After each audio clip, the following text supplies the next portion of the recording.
ThePublic.com presents The Rundown, your daily market update in 5 minutes. My name is Zaid Admani, and today is Tuesday, November 19th. In today's episode, we tell you how one man is single-handedly pushing up the price of Bitcoin. We also discuss the DOJ's plans to break up Google, which includes selling off Chrome. Then we recap earnings from Walmart and Lowe's and tell you why Jersey Mike's might be ruined soon. All right, let's go.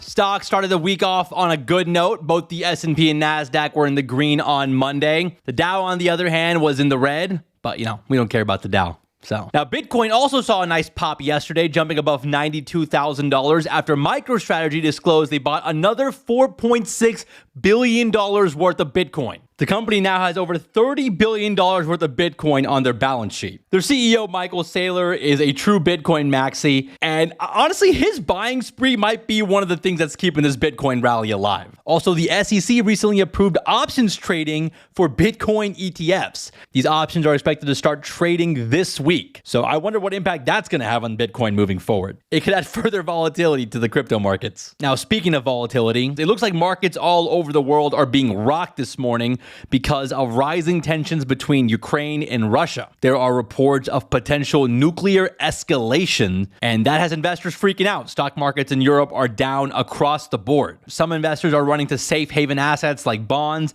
and gold. Bond yields are dropping this morning, and gold prices are up around 1% today. So definitely something to keep an eye on. Let's run through some headlines. And we have to start with Google because they might be forced to sell Chrome. See, Google lost an antitrust case earlier this year against the DOJ, and in response to losing that case, the DOJ is going to ask the judge to force Google to sell their Chrome browser business. I mean, this would be pretty huge because Chrome is the most popular internet browser in the world. All right, more than 66% of internet users use Chrome. And it also plays a pretty critical role as part of Google's ad business. Google can see the activity from people who use Chrome, and they can use that data to better target ads. And remember, Google makes most of their money from ads. So if Google had to sell Chrome, that could be a huge blow to their business. On top of that, Google has also been using Chrome to direct users to its AI product, Gemini. So not only is it important for their ads business, but it's also important to promote their other products. And if Google was forced to sell Chrome,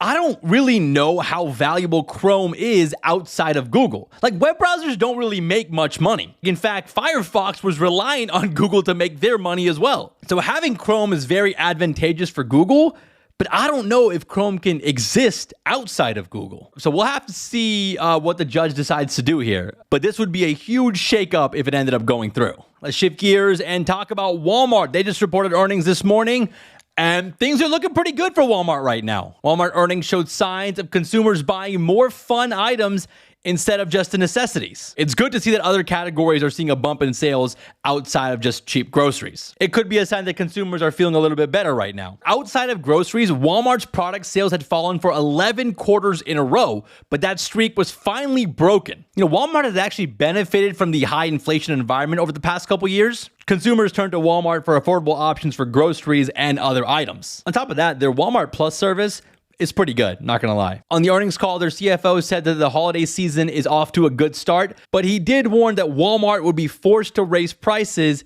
if Donald Trump enacted tariffs. But overall, investors are feeling pretty good about Walmart. Their shares are up around 4% this morning in reaction to these earnings. Now let's talk about Spirit Airlines real quick. It is official. Spirit Airlines has filed for Chapter 11 bankruptcy this week. There was rumors of this happening for months now, but the paperwork has officially been filed in court. Now, this doesn't mean the company is shutting down. In fact, everything will be operating as normal. They're going to keep flying planes. They're going to keep selling tickets. So your $49 tickets to Vegas are still valid. So make sure you show up to the airport. The company plans to use bankruptcy, though, to restructure their debt. They currently have over a $3.6 billion debt load. So they're going to try to shed some of that debt and hopefully come out stronger on the other end. Now, quick fun fact, this is the first time a major U.S. airline has filed for bankruptcy in more than a decade. So, end of an era. Let's talk about some stocks making moves today. Shares of the crypto trading platform Bakkt are rising after the Financial Times reported that Trump Media was in talks to buy the company. Very interesting move by Trump Media, to say the least. I wonder how this ties into Donald Trump's plans for crypto. But yeah, this news sent Bakkt shares soaring. The company was up 162% yesterday when this news broke, and it's up another 7% this morning. Now, on the flip side, shares of Lowe's are down despite the home improvement company beating Wall Street earnings expectations. Now, the revenues and profits were still down compared to last year, but it wasn't as bad as Wall Street was expecting. The company pointed to a strong home professional business and strong online shopping sales. But despite the earnings beat, investors are concerned with Lowe's outlook moving forward. The company expects comparable sales to decline by 3 to 3.5% for the full year. There are still weak demands for pricey DIY projects right now. In fact, Home Depot said the same thing when they reported earnings last week. So as a result, Lowe's shares are down 2% in reaction to these earnings.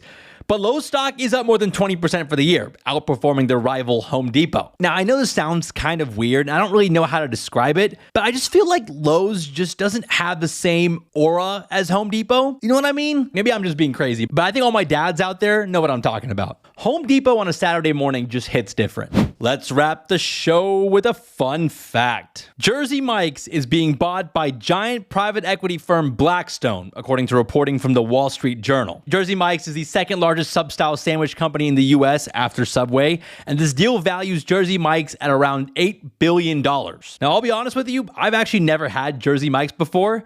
Growing up, I was always a Subway guy. Hard to beat the $5 footlong back in the day. And then when Subway fell off, I was big on Jimmy John's, which also kind of fell off too.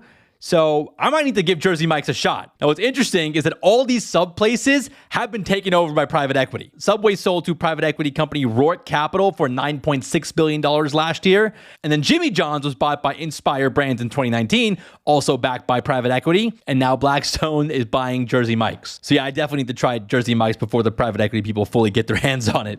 Well, all right, guys, that's the rundown for today. Hope you guys enjoyed today's episode. If you did and you have like 8 seconds, consider leaving us a comment on Spotify or YouTube. And thank you to everyone that left a comment on yesterday's episode wishing me a happy birthday.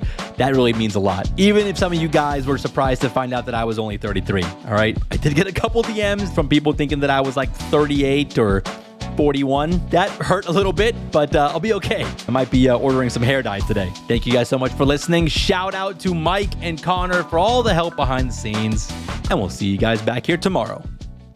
This is The Rundown, your real-time resource for news, events, and trends in the markets. All views presented in this show reflect the opinions of the guests. You should not take any mention of a publicly traded security as recommendation to buy, sell, or hold that security. Rundown guests are not financial advisors and are not affiliated with Public Holdings or its subsidiaries. You should make your own financial and investment decisions or consult respected professionals. Learn more at public.com disclosures. In partnership with Zaid Money, brokerage services for U.S. listed, registered securities are offered by Open to the Public Investing Incorporated, member FINRA and SIPC.